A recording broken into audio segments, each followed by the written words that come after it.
Genesis chapter 1. In the beginning, God created the heavens and the earth. Now the earth was formless and empty. Darkness was over the surface of the deep, and the Spirit of God was hovering over the waters. And God said, "Let there be light." And there was light.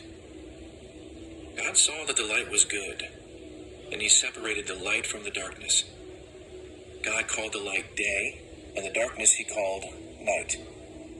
And there was evening, and there was morning, the first day. And God said, "Let there be a vault between the waters that separate water from water." So God made the vault and separated the water under the vault from the water above it. And it was so. God called the vault sky. And there was evening, and there was morning, the second day. And God said, "Let the water under the sky be gathered to one place, and let dry ground appear." And it was so. And God called the dry ground land, and the gathered waters he called seas. And God saw that it was good. Then God said, "Let the land produce vegetation, seed-bearing plants and trees on the land that bear fruit with seed in it, according to their various kinds." And it was so.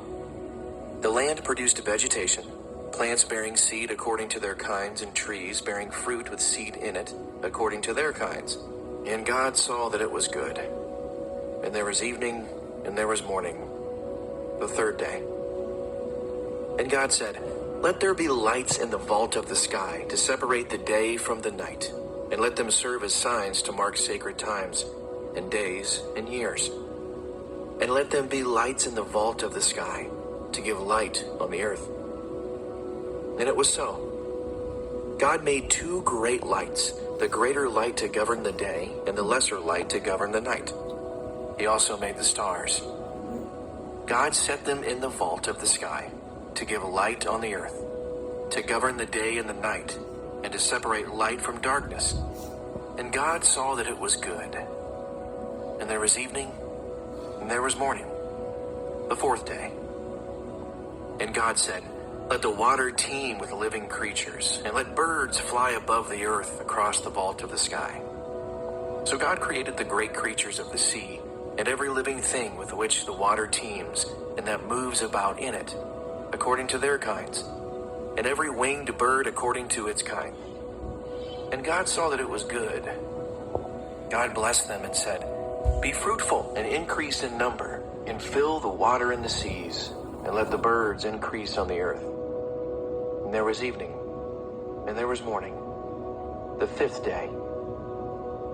And God said, "Let the land produce living creatures according to their kinds, the livestock, the creatures that move along the ground, and the wild animals, each according to its kind." And it was so. God made the wild animals according to their kinds, the livestock according to their kinds, and all the creatures that move along the ground according to their kinds.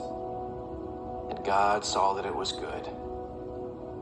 Then God said, "Let us make mankind in our image, in our likeness, so that they may rule over the fish in the sea, and the birds in the sky, over the livestock and all the wild animals, and over all the creatures that move along the ground."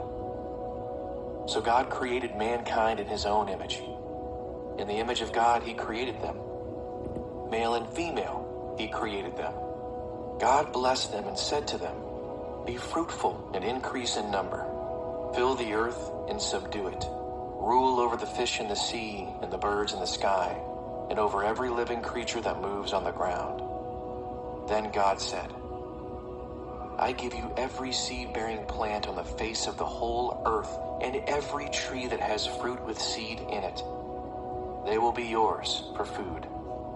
And to all the beasts of the earth, and all the birds in the sky, and all the creatures that move along the ground, everything that has the breath of life in it, I give every green plant for food." And it was so. God saw all that he had made, and it was very good. And there was evening, and there was morning, the sixth day. Genesis chapter 2. Thus, the heavens and the earth were completed in all their vast array. By the seventh day, God had finished the work he had been doing. So on the seventh day, he rested from all his work. Then God blessed the seventh day and made it holy, because on it he rested from all the work of creating that he had done. This is the account of the heavens and the earth when they were created, when the Lord God made the earth and the heavens. Now no shrub had yet appeared on the earth, and no plant had yet sprung up, for the Lord God had not sent rain on the earth, and there was no one to work the ground. But streams came up from the earth and watered the whole surface of the ground. Then the Lord God formed a man from the dust of the ground, and breathed into his nostrils the breath of life, and the man became a living being. Now the Lord God had planted a garden in the east, in Eden, and there he put the man he had formed. The Lord God made all kinds of trees grow out of the ground, trees that were pleasing to the eye and good for food. In the middle of the garden were the tree of life and the tree of the knowledge of good and evil. A river watering the garden flowed from Eden. From there it was separated into 4 headwaters. The name of the first is the Pishon. It winds through the entire land of Havilah, where there is gold. The gold of that land is good. Aromatic resin and onyx are also there. The name of the second river is the Gihon. It winds through the entire land of Cush. The name of the third river is the Tigris. It runs along the east side of Asher. And the fourth river is the Euphrates. The Lord God took the man and put him in the Garden of Eden to work it and take care of it. And the Lord God commanded the man, "You are free to eat from any tree in the garden, but you must not eat from the tree of the knowledge of good and evil. For when you eat from it, you will certainly die." The Lord God said, "It is not good for the man to be alone. I will make a helper suitable for him." Now the Lord God had formed out of the ground all the wild animals and all the birds in the sky. He brought them to the man to see what he would name them. And whatever the man called each living creature, that was its name. So the man gave names to all the livestock, the birds in the sky, and all the wild animals. But for Adam, no suitable helper was found.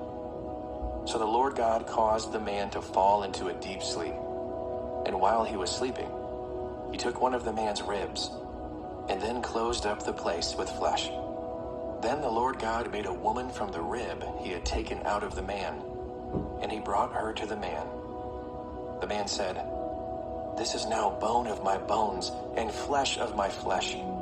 She shall be called woman, for she was taken out of man." That is why a man leaves his father and mother and is united to his wife, and they become one flesh. Adam and his wife were both naked, and they felt no shame.